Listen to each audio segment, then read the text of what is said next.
안녕하세요. 오늘도 사연살롱을 찾아주셔서 감사합니다. 5년 전 남편과 사별하고 아들과 살고 있는 여성이에요. 40년 넘게 살면서 이런저런 일을 겪다 보니 어지간한 일에는 눈도 깜짝 안 하게 될 줄 알았어요. 그런데 얼마 전에 기가 막힌 일을 당하고 나니 인간사에서 벌어지는 일은 정말 무궁무진하다는 생각을 하게 되었습니다. 저는 22 나이에 70 결혼을 했어요. 전문대를 졸업하고 처음 들어간 직장에서 만난 직장 선배랑 반년남짓 연애를 하고는 바로 결혼을 했거든요. 결혼을 하기엔 이른 나이였고 이제 막 사회생활을 시작해서 돈도 모으지 못한 처지였는데도 무모하게 결혼을 강행했어요. 솔직히 죽고 못 사는 사이도 아니었고 그렇다고 혼전 임신을 했던 것도 아니었지만 그때는 남편만이 내가 숨을 쉴 수 있는 유일한 안식처라고 생각했던 것 같아요. 다행히 저희 부모님도 결혼을 반대하지 않으셨어요. 정확히 말하면 하거나 말거나 관심조차 없으셨다고 해야 맞겠네요. 딸 자식이 결혼을 한다는데 어떻게 그럴 수 있느냐 하시겠지만 복잡한 저희 집 상황을 들어보시면 이해가 가실 거예요. 저는 저희 부모님 중 누구와도 피 한 방울 섞이지 않는 딸이에요. 그렇다고 입양된 것도 아니에요. 제 친부가 돌아가신 후 엄마는 재혼을 했는데 재혼한 지 6년 만에 교통사고로 돌아가셨어요. 저한테 딱히 정은 없었지만 마음이 무질지 못했던 새아빠는 저를 데리고 재혼을 하셨고 지금의 가정이 만들어진 거죠. 전처 자식을 데리고 재혼을 하는 남자가 흔치 않잖아요. 그래서 지금도 새아빠가 대단한 사람이라는 생각을 하곤 해요. 물론 저한테 따뜻한 부정을 주지는 않으셨지만 그래도 책임을 지려고 노력은 하셨으니까요. 아무튼 이런 상황이다 보니 저희 집에서는 제 결혼이 알턴니를 빼는 기분이었을 거예요. 제가 결혼을 할 때 새아빠는 결혼자금으로 3천만 원을 대주셨는데 저희 엄마가 사고로 돌아가신 뒤 받은 보험금 중 일부라고 하시더군요. 딱히 내 결혼을 염두하고 남겨둔 돈은 아니었어. 네 엄마 사망보험금을 와이프한테 넘겨주기도 그래서 따로 가지고 있었을 뿐이야. 그래도 딸 자식 결혼자금으로 쓰이는 거니까 하늘에서 네 엄마가 좋아하리라 생각한다. 그리고 말이다. 너도 알다시피 우리가 피가 섞인 부녀관계도 아니고 그렇다고 내 와이프랑 네가 그리 돈독한 사이도 아니잖니? 네 결혼식 때까지는 부모 노릇을 하겠다만 이후에는 굳이 왕래하고 지낼 필요는 없을 것 같다. 그렇다고 매정하게 연을 끊자는 건 아니고 종종 안부 전화나 해주렴. 아무쪼록 잘 살아라. 남편한테도 시어머니한테도 사랑 많이 받고. 이제 부녀의 연은 끝났다는 새아빠의 말이 서운하지는 않았어요. 오히려 그동안 키워주신 거에 감사할 따름이었죠. 사실 제 남편이 결혼을 서두른 건 제 가정사 때문이기도 했어요. 가족이라고는 하지만 남과 다를 바 없는 사람들인데 그 틈에서 외롭지 않아? 그 집에 친자식들도 있다며. 혼자라서 외로운 거랑 사람들 사이에서 외로운 거랑은 천지 차이야. 그럴 바에는 차라리 그 집에서 나오는 게 낫지. 그래서 말인데 결혼 서두르자. 적어도 나랑 있으면 그 집에 있는 것보다 덜 외로울 거야. 평소 무뚝뚝한 사람이라서 청혼마저도 사무적인 어투로 딱딱하게 들렸지만 그 안에 담긴 진심만큼은 세상 그 어떤 말보다 따뜻했어요. 가족이라 불리는 사람들과 수년을 한 지붕 아래 살면서도 단 한 번도 느껴보지 못했던 애정이 듬뿍 담겨 있었으니까요. 그래서 이 사람이라면 나도 더는 외롭지 않을 수 있겠다는 생각으로 결혼을 하기로 했어요. 남편은 홀어머니 밑에서 5살 어린 남동생과 함께 자랐어요. 아버님을 일찍 여인 탓에 어리광도 제대로 피워보지 못하고 일찍 어른이 되어버린 사람이었죠. 그래서 그런가 생활력도 강하고 책임감도 남다른 사람이었어요. 시어머니는 간장게장 전문 식당을 하시는데 처음엔 간판도 없이 손바닥만한 곳에서 시작했지만 지금은 꽤 이름이 나서 피크타임에는 1시간은 기본으로 줄을 서야 하는 곳이 되었죠. 게다가 가게가 위치한 곳이 알짜배기 땅이라서 누구나 탐을 내는 자리기도 했어요. 30대 초반에 과부가 된 시어머니는 그 자리에서 장사를 시작해 아들 둘 대학 공부시키고 가게가 새들어 있던 건물을 사버렸을 정도로 악착같이 일해 자수성가한 분이에요. 그래서 그런가 늘 자신감에 가득 차 있는 분이었죠. 까탈스럽게 구는 손님들한테는 돈 안 받고 내쫓기 일쑤고 직원들한테도 엄청 깐깐하게 구셨어요. 이따위로 일할 거면 당장 때려치워. 난 내 말 안 듣는 직원 필요 없으니까. 왜 내가 하라는 대로 안 하고 지멋대로 하냔 말이야. 네가 사장이야? 혹여 직원이 반발이라도 할라치면 아주 난리가 나곤 했어요.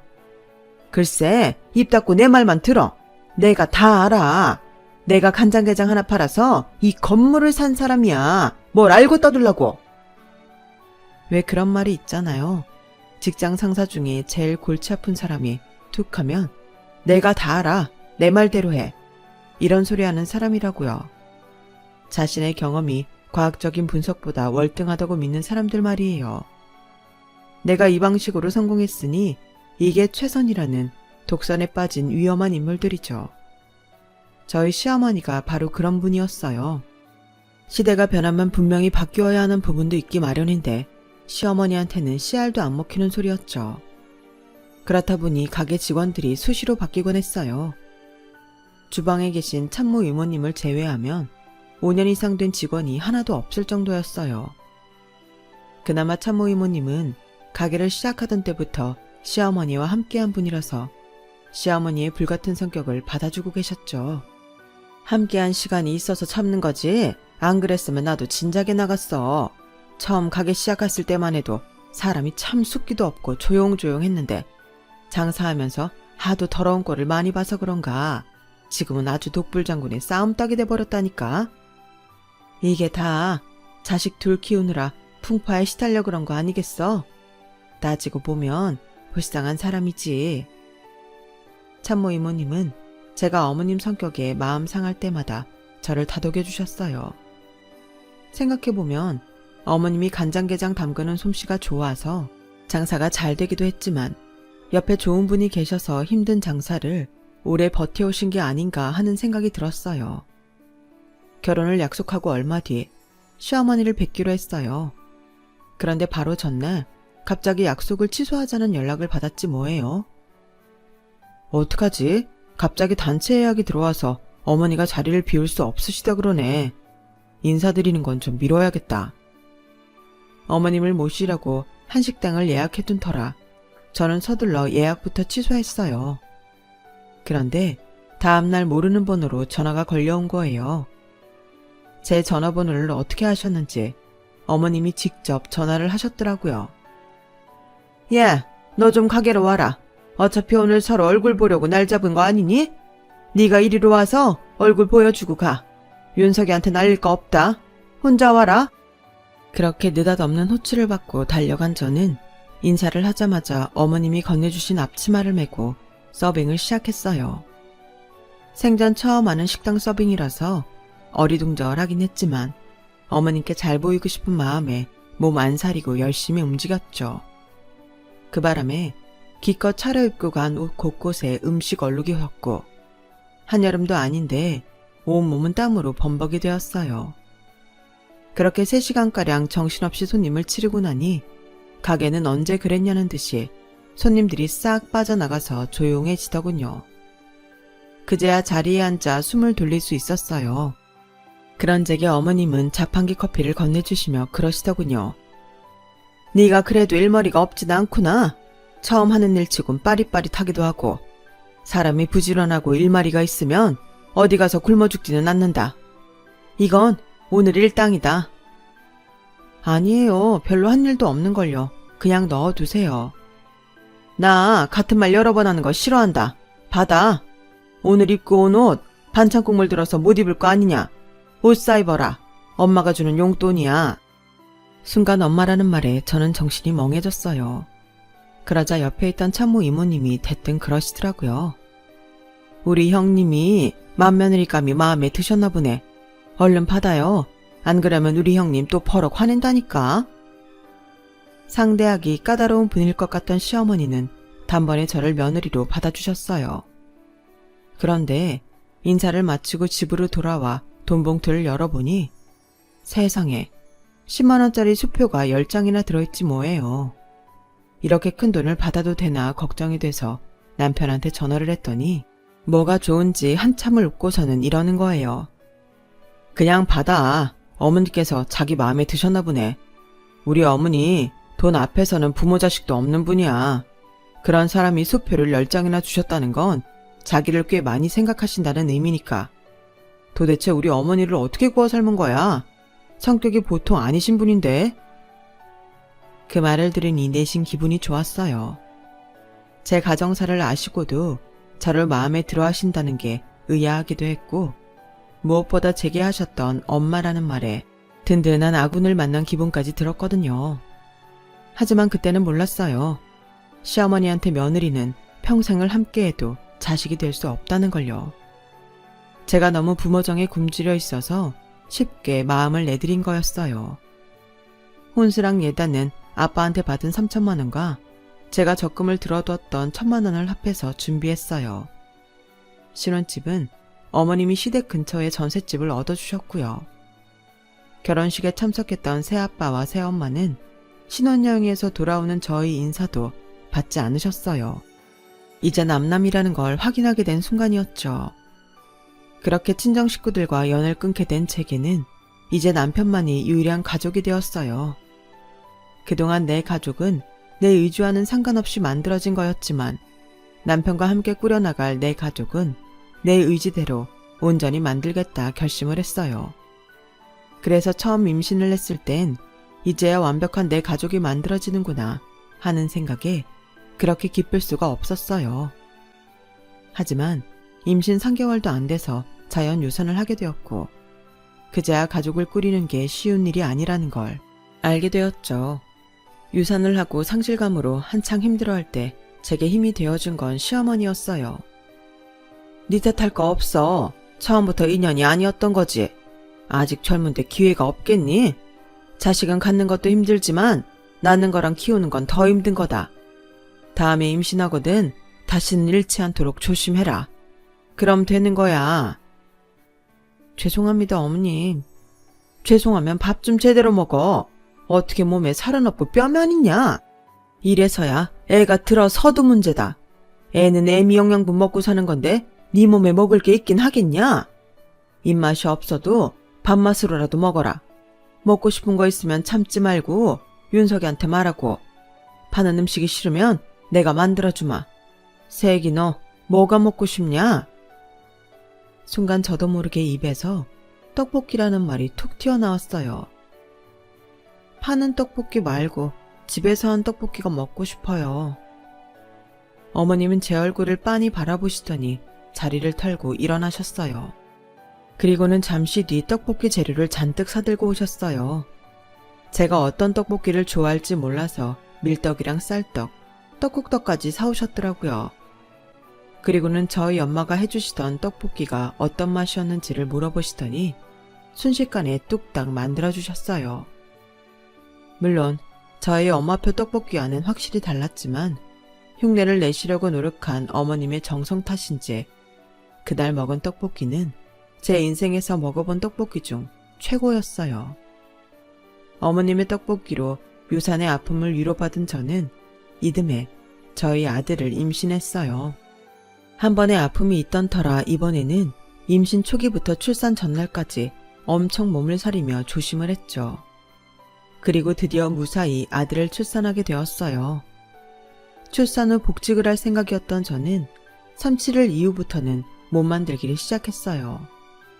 그런데 마음만 앞설 뿐 육아에 지친 몸이 잘 따라와 주지 않더라고요. 임신으로 늘어난 체중은 빠질 생각을 안 하고 밤이고 낮이고 줄곧 보채는 아이를 달래느라 잠을 제대로 못 잔 탓에 하루 종일 수면 부족으로 몽롱한 상태였어요. 운동은커녕 딱 3시간만 다리 쭉 뻗고 잤으면 좋겠다 싶더라고요. 잠은 부족하고 할 일은 많고 살은 안 빠지니 성질만 예민해져서 툭하면 남편한테 화풀이를 하다 보니 남편도 죽을 맛이었던 모양이에요. 그냥 이참에 회사 그만둬. 애 키우는 것도 벅찬 상황에 복직 준비한다고 다이어트까지 하려니 몸이 나만 나겠어. 내가 너랑 우리 아기 못 먹여 살리겠니? 말이 쉽지. 자기 혼자 벌어서 어떻게 애를 키우고 살아? 애 분유값에 기저귀값, 어린이집은 뭐 공짜로 보내? 거기다 학교 들어가 봐. 돈 들어갈 공목만 더 커진다고. 나도 속상해 미치겠어. 임신 초기에는 우리 아기가 몸 건강히 태어나게만 해달라고 빌었는데 막상 아이를 낳고 보니 시작부터 힘들다는 말만 나오더라고요. 도대체 엄마들은 애들을 둘 셋씩 어떻게 낳고 키웠나 모르겠어요. 저는 하나도 벅차서 빌빌대니 말이에요. 이런 고민을 한 방에 날려준 건 시어머니였어요. 하루는 집에 찾아오셔서 그러시더라고요. 애미야, 너 꼭 복직해야겠니? 돈 버는 게 목적이라면 굳이 회사로 돌아갈 필요는 없지 않느냔 말이다. 하지만 어머님, 회사에 안 다니면 제가 무슨 수로 돈을 벌겠어요. 별다른 기술이 있는 것도 아닌데요. 그래서 말인데 애 좀 크면 가게에 나와서 일 배워라. 그때까지는 내가 니들 생활비 원주해주마. 매달 200씩 주면 되겠지? 어차피 나 죽으면 누군가는 가게를 맡아야 할 거 아니니 기껏 자리 다 잡아놨는데 남한테 넘겨주긴 아깝잖아. 그러니 네가 내 앞에 딱 붙어서 일 배우고 가게 물려받아. 생각지도 못한 어머님 말씀에 정신이 번쩍 들었어요. 따지고 보면 제가 복직을 해도 일하는 동안 아이를 맡길 사람을 써야 하고 시설에 맡기더라도 들어가는 돈이 한두 푼이 아니거든요. 어쩌면 제 월급이 고스란히 얘한테 들어갈 판이었으니까요. 그런데 어머님이 매달 200만 원씩이나 대주신다니 애도 내 손으로 키울 수 있고 이보다 도울 수가 없었죠. 더군다나 어머님 가게를 저한테 물려주신다는데 황금알을 낳는 거위를 품에 안는 심정이었어요. 남편도 그 말을 듣고는 저처럼 좋아하더라고요. 그렇게 저는 복직을 포기하고 회사에 사표를 냈어요. 그리고 아이가 4살이 되던 무렵부터 어머님 가게로 출근을 하게 되었죠. 처음에는 아이가 어린이집에 있는 동안만 가게에 나가 일을 했고 아이가 초등학교에 들어갈 무렵부터는 일하는 시간을 차차 늘려갔어요. 그런데 이게 참 애매한 게 말이죠. 가게에 출근을 한 이후로 온전히 월급을 받은 적이 없다는 거예요. 따로 월급을 줄 거 뭐 있어? 그냥 그때그때 돈 필요하면 말해라. 어차피 나중에 네가 가질 건데 사장이 액수정해놓고 월급 받아가는 거 봤니? 어머님, 그래도 목돈 들어갈 일은 계획도 세워야 하는데 매달 고정 수입이 없으면 계획 세우기가 힘들어요. 얘도 참, 무슨 계획이 있는데? 나한테 말해. 그럼 돈 줄 테니까. 너 지금 내가 네 월급 떼먹을까봐 걱정인 게냐? 아니, 내가 돈이 없어서 코딱지만한 네 월급 떼먹자고 이러는 거냐고. 정 내 방식이 싫으면 당장 그만둬. 어머님은 끝내 제 의견은 무시한 채 어머님 방식대로 돈을 주셨어요. 내가 일하고 받는 돈인데도 불구하고 저는 매번 돈이 필요할 때마다 어머님 앞에서 힘들게 돈 얘기를 꺼내야 했어요. 이건 정말 경험해보지 않은 분들은 모를 거예요. 얼마나 구차하고 비굴한지를요. 그래도 가게를 뛰쳐나오지 못했던 건 어머님이 언젠가는 제게 가게를 물려주신다는 약속 때문이었어요. 제가 더 가게에 목을 매기 시작한 건 도련님이 결혼을 하면서부터였어요. 시집온 동서가 은근히 가게를 노리는 게 보였거든요. 그래서 어머님께 지나가는 말로 살짝 귀뜸을 해드렸는데 제 말을 믿지 않으시더라고요. 이제 보니 너 둘째한테 자격지심이 느끼는 모양이구나. 아니, 제가 부족한 게 뭐가 있냐? 친정에 돈이 없냐, 학벌이 없냐? 대학 교수식이나 하는 사람이 미쳤다고 게장 만들어 파는 거에 관심을 갖겠어? 윗사람이면 윗사람답게 굴어야지. 어디서 알량한 자존심 앞세워 아랫사람을 모아 말아들여. 그동안 오냐오냐 해줬더니 어디서 못된 것만 배웠구나. 네, 어머님 말씀대로 제가 자격지심을 느껴서 그런 걸 수도 있어요. 하지만 동서는 어머님이 생각하는 것처럼 금전적으로나 직업적으로나 여유로운 사람은 아니었어요. 동선의 친정이 잘 살았던 건 사실이지만 오빠 둘에 언니까지 있던 동서에게는 실질적으로 손에 쥐어지는 건 없었거든요. 거기다 당시 동서는 대학 교수가 아닌 시간 강사였고 그나마도 그때는 강사법이 시행되기 전이라서 방학 때는 월급도 나오지 않는 형편이었어요. 시동생이 결혼하고 몇 달 지났던가 저희 집에 찾아와 남편과 제게 하소연하는 걸 듣고 저도 동서 사정을 알 수 있었어요. 형수, 원래 여자들은 그렇게 사치가 심해요? 수백만 원 하는 명품백을 다들 아무렇지도 않게 사들고 다니냐고요. 발등 살짝 가려지는 샌들이 90만 원이 넘는 게 말이 됩니까? 근데 그런 걸 겁도 없이 턱턱 사들여요. 와이프 앞으로 나온 이번 달 카드값만 470만 원이에요. 내가 아주 미쳐버리겠다니까요. 그래도 동서가 돈은 잘 벌잖아요. 대학 교수면 못해도 한 달에 4,500원 벌 텐데. 모르는 소리 마세요. 학생들이 교수님, 교수님하고 부르니까 그렇지 실상은 시간 강사예요. 같은 강사인데도 동네 보습학원 강사들보다도 월급도 적다고요. 게다가 방학 때는 수입이 빵원이에요. 그런데도 정신을 못 차리고 돈을 써대니 내가 미친다니까요. 남들은 돈 많은 처가 독 좀 보고 살겠다고 부러워하는데 내 속을 주머니 뒤집도 보여줄 수도 없고 아우 정말. 시동생 얘기를 들어보니 동서가 왜 어머님 가게를 탐내는지 알겠더라고요. 씀씀이는 크고 버는 돈은 적고 그나마 믿을 구석인 친정에선 욕심 많은 오빠들이랑 언니까지 돈주머니를 틀어막고 있으니 돈 나올 구멍이 없는 거죠. 언젠가 명절 때 동서랑 둘이 얘기를 나눈 적이 있었는데 가게 매출부터 건물 시세까지 꼬치꼬치 캐묻더라고요. 우리 어머님 완전 알부자시네. 건물만 팔아도 그게 얼마야? 형님, 혹시라도 가게에 형님 혼자 꿀꺽할 생각하는 건 아니죠? 요즘은 장남이라도 유산 다 차지할 수 없다는 거 아셔야 돼요. 우리 그이한테도 분명히 지분이 있다는 거 꼭 기억해 주세요. 건물이야 그렇다 치지만 동서는 대학 강의 나가기도 벅찰 텐데 식당까지 물려받으라고? 에이, 그건 좀 오바다. 식당 일이 쉬운 건 줄 알아? 간장게장이 만들기 쉬워 보이지? 그거 은근 손 많이 가는 거야. 그 노하우 배우는 데만 몇 년이 걸린다고. 어머 형님, 전문대 나온 형님도 하는데 박사학위까지 딴 내가 그깟 거 못할까 봐요? 걱정도 팔자시네. 어머님이 저한테 식당만 물려주신다면 그깟 대학 강의 당장 집어치울 거예요. 벌어들이는 액수의 자릿수부터가 다른데 내가 바보예요? 설마 형님이 혼자 받아 챙기려고 하셨던 건 아니죠? 굴러온 돌이 박힌 돌 빼낸다고 호시탐탐 식당을 노리는 동서 때문에 저는 조금씩 초조해졌어요. 그래서 더 어머님한테 월급을 달라고 조르지 못했어요. 괜히 미운 털 박혔다간 그나마 몇 년 고생해서 일 배운 것도 수포로 돌아갈 테니까요.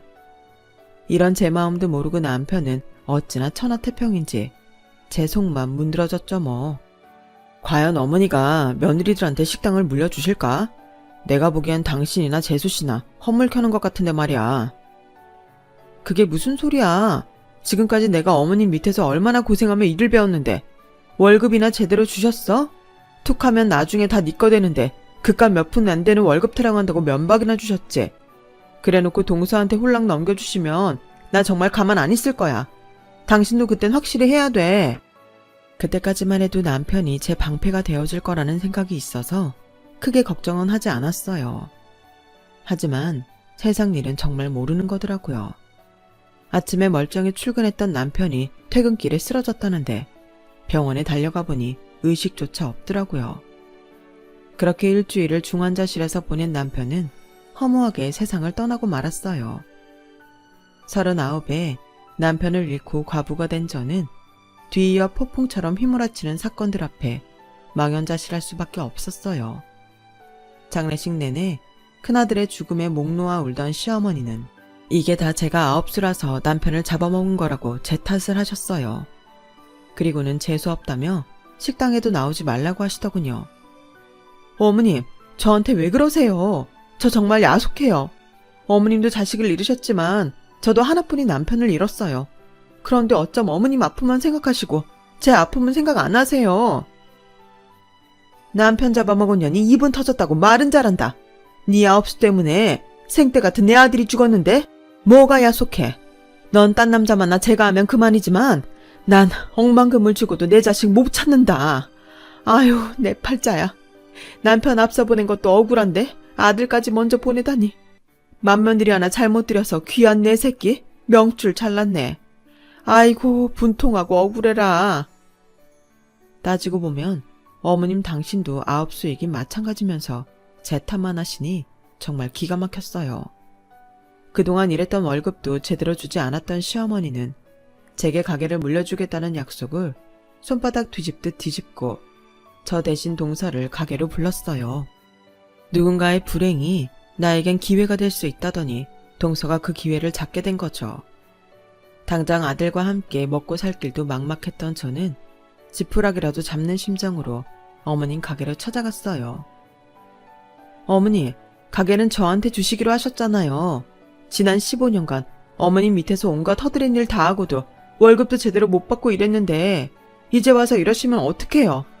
저는 미워해도 어쩔 수 없지만 우리 민우를 생각해서도 이러시면 안 되죠. 어머님, 제발 약속 지켜주세요. 네? 그래, 말 잘했다. 내가 너 미워도 내 손자는 미워하면 안 되지. 그렇고 말고. 너야 제가 하면 그만이지만 우리 민우는 엄연히 우리 집 핏줄 아니냐. 그러니 민우 놓고 나가라. 그럼 내가 이 가게 잘 간수했다가 민우 크면 민우한테 넘겨주마. 어머니, 그걸 말이라고 하세요? 제가 언제 제가 안 됐어요. 혹여 제가 제가를 한다면 그때 가서 가게 다시 뺏으시면 되잖아요. 그리고 어머님 입으로 하신 약속도 하루아침에 손바닥 뒤집듯 하셨는데 제가 어머님을 어떻게 믿고 내 아들을 놓고 나가요? 어머님이 제 입장이라면 그러시겠어요? 결국 저는 가게를 포기하고 아들을 선택했어요. 대신 그동안 제가 일했던 월급은 제대로 계산해서 청구했어요. 그런데 참 끝까지 해도 너무하더라고요. 저희 결혼할 때 전셋집 보증금 해주셨던 걸 기어이 빼고 주시더라고요. 진짜 더럽고 치사해서 다시는 이 집구석에 발도 들이지 않겠다 결심하고 돌아섰어요. 밀린 월급을 받았지만 아파트 대출금이며 다달이 들어가는 생활비 때문에 당장 일자리를 구해야 했어요. 그동안 어머님 식당에서 일 배운 걸로 식당에 취직이라도 해야 하나 고민하고 있었는데 보험사에서 연락이 왔어요. 남편의 경우 업무 과중으로 인한 과로사가 인정돼서 산업재해 판정을 받게 됐다고요. 그 순간 제가 무슨 생각을 했는지 아세요? 남편이 불쌍한 우리 모자를 도왔구나. 그 생각부터 들더라고요. 마치 남편이 어떻게든 살아내라고 비빌 언덕이 되어준 것 같았어요. 그래서 용기를 내 식당을 차렸어요. 남편 앞으로 나온 보상금과 아파트를 팔고 전셋집으로 옮기면서 남은 차액으로요. 할 줄 아는 거라곤 어머님한테 배운 간장게장 뿐이라서 간장게장 전문점을 차렸는데 규모도 작고 아직 입소문도 안 난 터라서 처음엔 꽤 고생을 했어요. 어머님 가게에서 일하면서 알아둔 손님들한테 일일이 전화를 하고 카톡으로 홍보 문자를 보냈지만 가게까지 찾아주는 손님은 몇 명 안 되더라고요. 원조집이 멀쩡히 장사를 하는데 끈떨어진 연인 제 가게까지 와줄 리가 없었죠.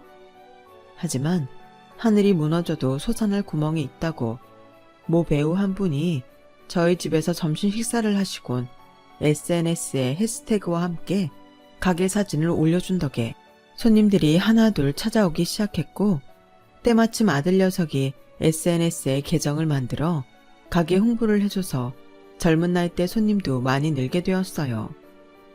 물 들어올 때 노저라는 말대로 손님이 늘기 시작하자 배달 어플을 통해 포장 배달도 시작하고 서울 지역에 한 해 택배 배송도 시작했어요.